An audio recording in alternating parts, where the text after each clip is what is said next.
Welcome to the Everyday Apostle, where ordinary lives meet extraordinary faith. Join our host, Kendall Peterson, as we explore how everyday men and women bring the gospel to life wherever they live, work, and play. Let's dive into it right now.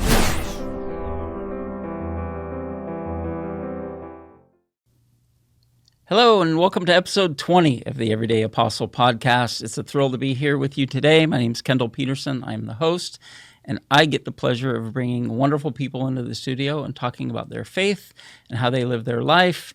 And I have somebody who is very, very special, not just to me, not just to my family, but to our community, and I can't wait to get into that. Thank you guys for the prayers. Thank you guys for all of the messages, especially the messages reminding me that I haven't posted the last episode. I will get to it, I promise. Before we get too far into that, and can't wait to bring my guest into this show, would love to share a word from our sponsor. So today's episode is brought to you by the strategic consulting firm Elemental Strategies. Did you know that success is not random? It follows a formula. Every successful organization does 7 things well. Now, Elemental Strategies calls these the essential elements, and from strategy and growth to leadership and culture, they help both for-profits and nonprofit organizations achieve lasting success by mastering these 7 core principles. If you're ready to align your business with purpose and lead with impact, visit elementalstrat.com. That's elemental, STRAT.com to learn more. And now, let's dive into the show.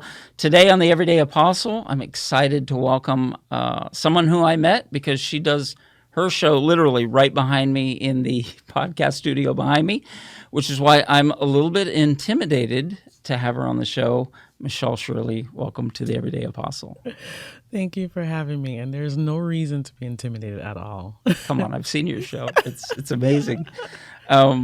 So let me read your bio, or my version of your bio, because quite honestly, your bio would go on well past the runtime of this show with all of your accomplishments.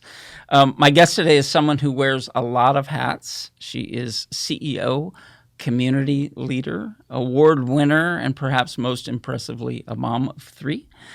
Shirley is the CEO and Chief Heart Officer of Be Strong International, a nonprofit that teaches youth and adults essential heart skills. Basically, the emotional intelligence toolkit we all wish we had in middle school. Michelle started at Be Strong in 2005, probably thinking she was just going to organize some files. Instead, she worked her way up to CEO, turning a $250,000 a year organization into a $3 million powerhouse that now serves over 8,000 families a year in Miami-Dade and Broward counties. That's what you call a glow up. Right, Michelle? She's been named Nonprofit Leader of the Year, runs one of South Florida's top 10 best places to work, and yet somehow still finds time to serve on multiple Chamber of Commerce boards, advocate for families, and, oh yeah, raise 3 kids and take care of her husband, undoubtedly, as I'm sure my wife would say. If Be Strong ever needs a new tagline, I'd suggest running on faith, coffee, and superpowers. Michelle, again, welcome to the show. Oh, thank you so much. It's good to be here. So what little bit I do know of you is pretty amazing. And then I saw all of those accolades and all of those things as I was, learning a little bit more about who you really were. And to be honest, in full disclosure, what I know of Michelle is mostly from my wife, who is, I think, your biggest raging fan. She thinks the world of you, and you guys are very similar, so I can see why she would think that. Let's start kind of at the beginning. Where did you grow up? So I grew up in Miami Gardens.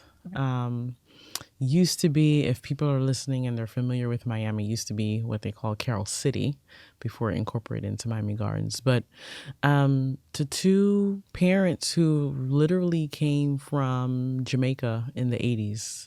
And so they acclimated here, they bought a home, and I just grew up in Miami. And it's hard now to find people that are saying that they grew up in Miami because it's such a transient place now.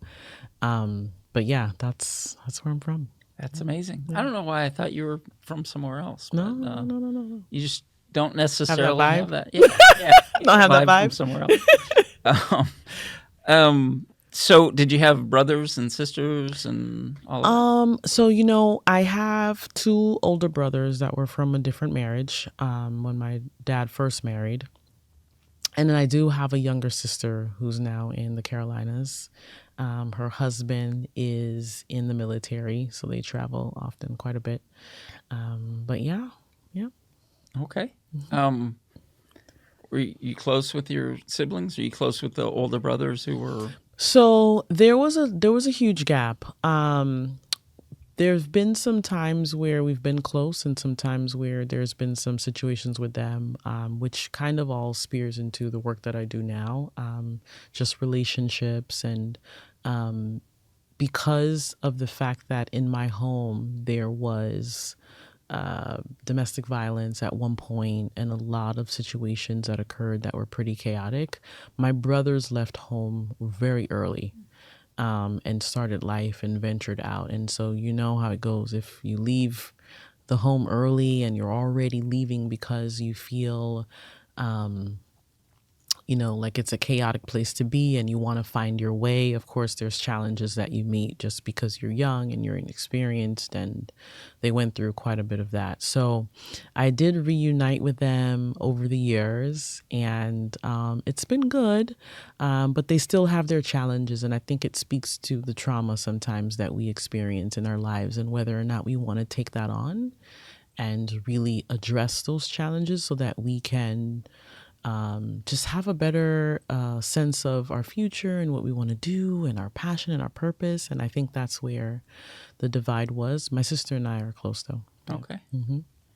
It's interesting. I have something similar with my older sister. She's a half sister, and abuse and chaos in the home. Mm-hmm. She left early, and I mean, I love her, right? As my sister, of course. And there are times that we're close, and there's times where we don't talk to each other for a long time. Yeah. And I've always attributed that to it might be difficult because we just remind each other maybe of those. Yeah. And the more we can distance ourselves, so it's kind of like a pull and tug kind of thing. Yeah, I think for us it's more of, there's a place where you realize you can help somebody and you can really be there for them emotionally, mentally. But if the other person doesn't genuinely want it, it's really difficult to continue to go after that relationship if they're not ready yet, or if they're not ready to even really surrender to God, right?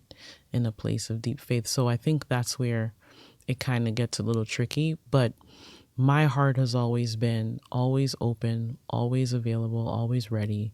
Whenever they feel like they can come around, or they feel like they want to talk, or if they feel like they want to call, we can talk. Yeah. Okay. Yeah. So since you opened the faith door, and this is a faith-based show, what was faith life like when you were growing up? It's funny because when I look back now and I think about, and I haven't thought about this in a while, faith was really important to me. Living in a time like that where you had really no choice to run away. You're 8 years old, you're seeing all these things going on in the home. The little bit that you do know about God and saying, okay, someone out there from what I know loves me and sees me. Can you rescue me from this? Can you fix this? So a lot of my time as a young child was really prayers about like, God, can you please fix this? Can you please help me to escape what's going on? Can you make mom and dad stop fighting? Can you help them to stay together? I don't want to be somewhere else. I don't want to live anywhere else. Can you just fix this? And so I think a lot of my faith was built up in, I'm talking to somebody and I believe that he exists and that he hears me. I'm confident in that, but I just, it's all I've got, right? It's all I've got. It's the only option I got because I couldn't really talk to my parents at that time. with everything, with all the noise, with all the noise. So I think that's how my faith got started and solidified. And when I look back now, it's funny because obviously he didn't answer the prayer of them being together, right? But they're good. And it's interesting because they're better apart, right? They're better apart. They're whole apart. They know each other. They see each other at times for whatever engagements that we have as a family. So, yeah. Interesting. So then you kind of move on and go to high school, obviously. And did you go away to college? No. Okay. So my mom, with the divorce, I ended up, staying with her. So high school was different.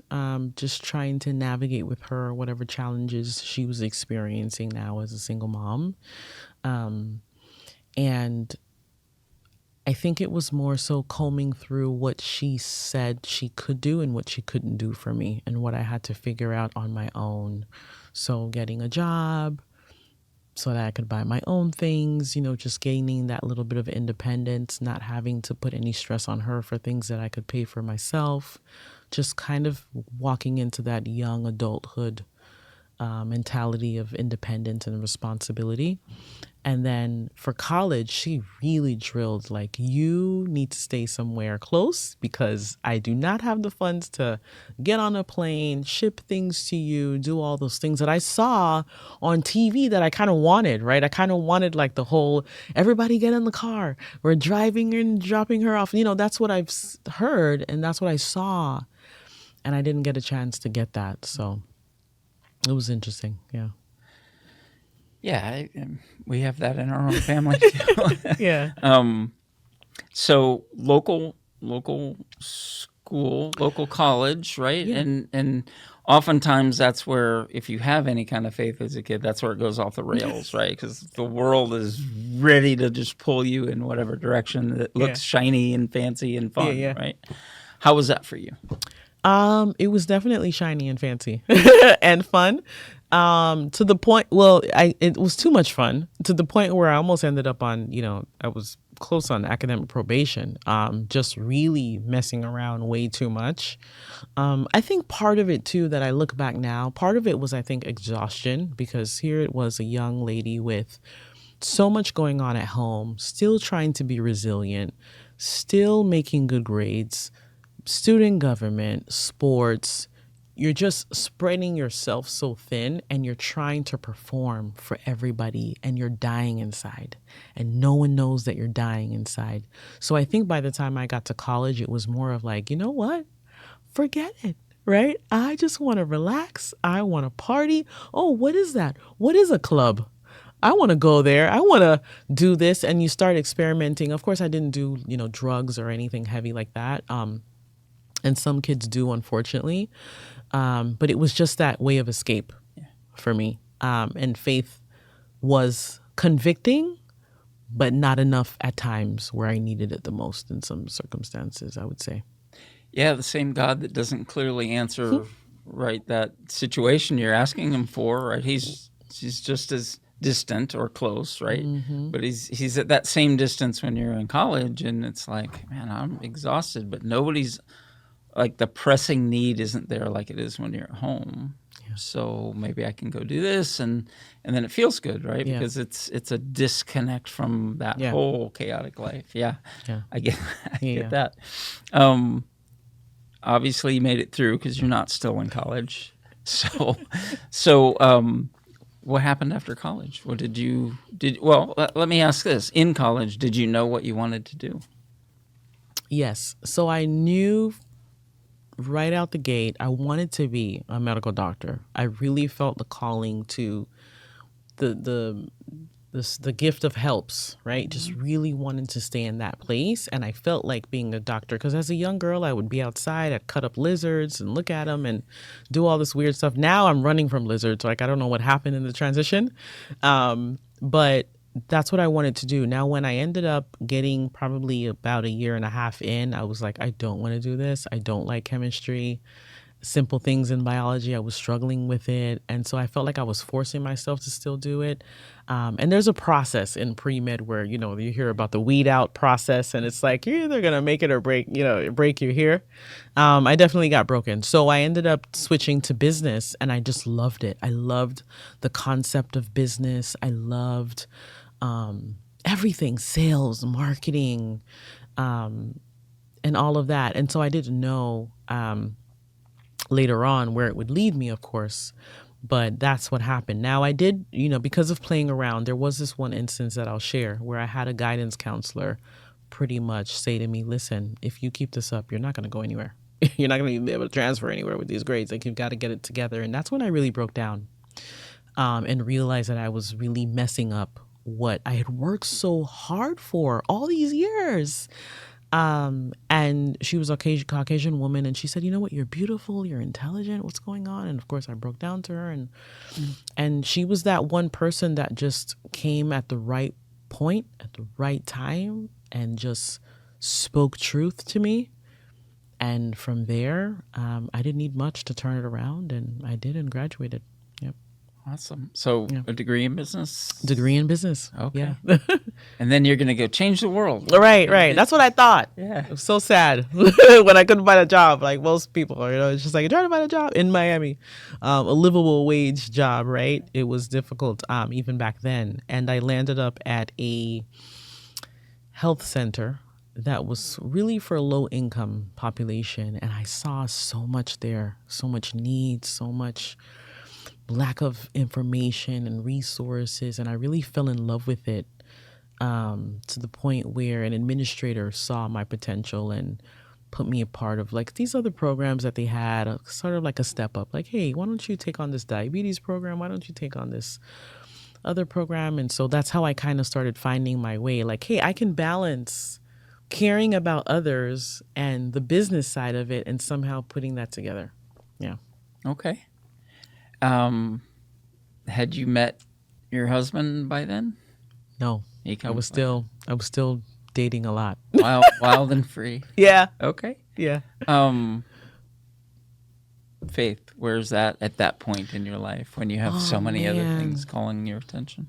Yeah. You know, I think it's funny because I would remember situations where I would party all night, to the point where like 3 o'clock in the morning, 4 o'clock in the morning, you know, they turn the lights on. It's like, okay, it's over now. You got to go home, right?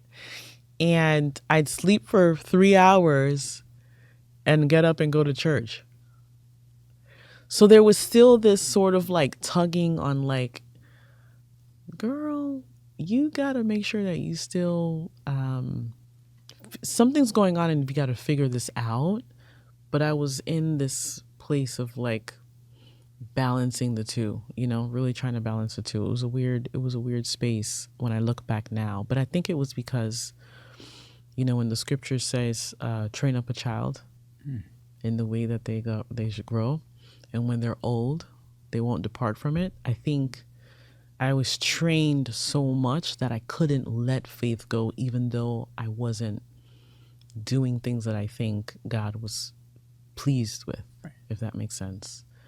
So then it came a time where I met this particular individual who was a pastor at a local church, and he just really honed in on me and just areas of like my personal development and relationships, and he was really challenging me, and I was just like, dude, like, what's like, you're a little intense, you know? But I didn't know that at that time God was saying, no, I'm calling you now. Now it's time to really come to me. So that's kind of what happened. And I met that person at that facility. Okay. And that's when things started turning. Mm-hmm. Yeah. What did that turn look like in your life? Oh man, I completely just... There was a point where I just surrendered. I remember I was living at I was dating this guy. It didn't work out. It actually got abusive on his end. And the last time it got abusive, we were outside. He had pushed me up against a fence. My phone fell. And someone happened to see us and drove by and was kind of asking me, hey, are you okay? And I'm like, no, I'm not okay. And he walked away.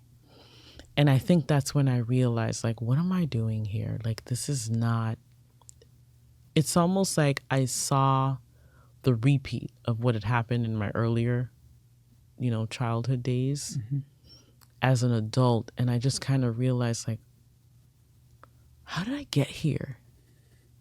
It's like, how did I get here? What am I doing? This is not what I want. And that's when everything came full circle. I just decided, I got to be all in. Because the way that I'm going about things, it's not going to work out. And I just knew deep down if I didn't get it together, it wouldn't work out well for me. Yeah, that's how I felt. So started getting back into church and just surrendered a lot of things. My relationships, stopped dating completely, just took a break from all of it just to be quiet with God. Yeah. It's amazing how much that stuff is truly just noise, right? And we think it satisfies us and all of that, and it never does. So. It never does. So that little break, that little reset in your life probably came immediately before massive change, right? This tends to be what happens. So what happened next? So then it's funny. I start getting really involved. I start, I think there's certain things that you realize as an individual, like you're just wired this way, you can't shake it. So I've always been like, if I join anything or if I'm a part of anything, I'm all in that thing. And so there was nothing else to do but be all in because I wasn't doing anything else that was destructive anymore.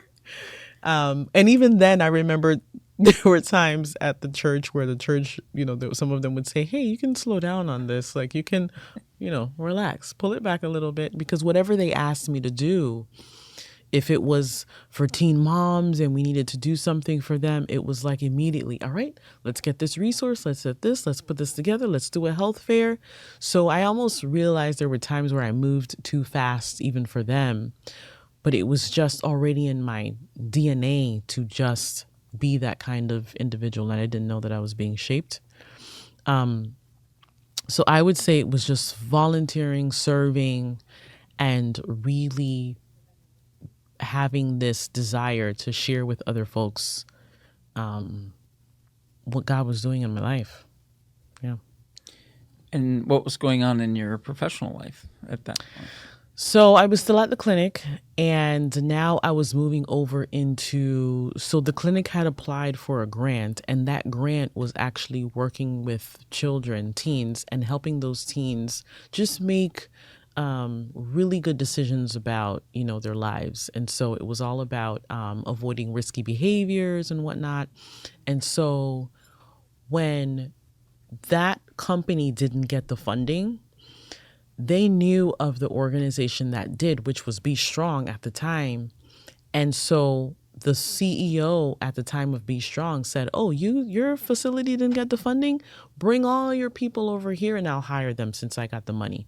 So we all ended up leaving the clinic and moving over. And it was myself and a few other team members and the pastor whose church that I was visiting at the time and supporting came with me. So that's how some of that transition started to happen. Okay. Yeah. That must have been a bit of a shakeup in your mind, right? I don't even know if I realized what was going on. I think I was just excited about, something new, because everything at that time was becoming new to me, that I don't think I paid attention to it as much until when I got there and I really started hearing what we were sharing with the youth, that I was like, well, wait a minute. I'm a young adult that needs this information myself, and no one told me about these things. So it was just simple things about just setting boundaries for yourself. What does a healthy relationship even look like? What does a toxic relationship look like, right? Things that we don't know unless someone mentors us through it or talks to us through it. So that was all happening at once, and it was delightful. It was empowering and amazing. Yeah. Well, you're definitely being fed in a lot of ways at that point, Yes. at that juncture. So, so that was a little while ago, if I remember from the bio. 2005 was that? Yeah. This is 2005. Wow, this has Yeah. been 20 years. Yeah. Yeah.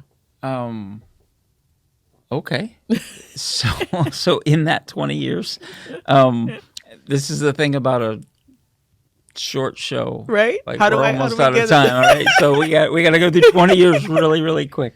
Oh, so what happens over that 20 years? Basically? In a nutshell, I mean, I really decided that I needed to get back into what my calling was. And I believed it was always helping people, but now using my gifts of administration, right? And pairing those two together really beautifully well. And so I served the CEO for 7 years. And I had had a dream that I was going to run Be Strong at one point, but it caught me off guard because she was still in charge. I was working for her. How was that going to transition out and work? And funny enough, I got married. I did meet my husband at the time, got married, had a baby during that process. And when I had my first child, that's when, Be Strong started losing some funding or was going through some tough times. And God told me to go on a 21-day fast. I did. And during that time, I was just receiving from the Holy Spirit, like everything that I needed to do to transition. And the last thing that I got was tell the CEO that it's time for her to step down and for you to step up and take over. And I was just like, you've got to be kidding me. Everyone in the community knows that this is her baby. Right. And by faith, I went to her, told her what God said. She said, good, because I'm tired. I am done. And that was it. And the board voted me in. So in 2012, I came in April because my son is born in April. So it took a whole year. And by August, we had our first federal grant that I had written and we got it. And we just started ever since there, just moving, shaking, all these amazing parts to it. Had other kids along the way, had loss along the way as well. I do have a daughter that I did bury in 2020, was stillborn. So God has taken me through quite a bit of life and challenges, but my faith is intact and it's never been challenged. So a couple of things that I want to get to. So the question that I want to ask you is, I'm familiar with the nonprofit world. My wife runs a nonprofit, and I work with a lot of nonprofits, and it can be extraordinarily stressful, right? Business is stressful, but nonprofits have a completely different angle to them. How do you live your faith in what you do? Is it prayer? Is it petition ahead of time? Are you just open about it, or what's your mode for doing it? Man, that's a great question. I think I live it every day by just being who God already called me to be, right? And that's really love and light. So I'm very adamant about whoever comes my way, the smile, the way I greet them, the way I engage with them. It has to be something different because people are really going through a lot. There's a lot of things that we don't know that people are experiencing in their personal lives and their business lives. And so I'm there to just be that light and that guide. I would say at work, my important task in life is to really talk to people about love and really share that love and replicate it in the earth as much as I can. And it starts with my team. It starts with the clients that we serve. When someone walks in that door and they need assistance with their family, we become their family. And it's important that the team recognizes that they love on them, that they treat them with dignity and respect and love, and that they're just not a closed case even after the funder says, okay, move on. You've got 300 other cases you've got to do. That's the way that I walk in faith. And when times are really hard, I pray. That's all I know to do. There's nothing else I can do. Like, there are things that happen that are out of our control every day. And the only person I can speak to is to God about it. Well, that's pretty sage advice. If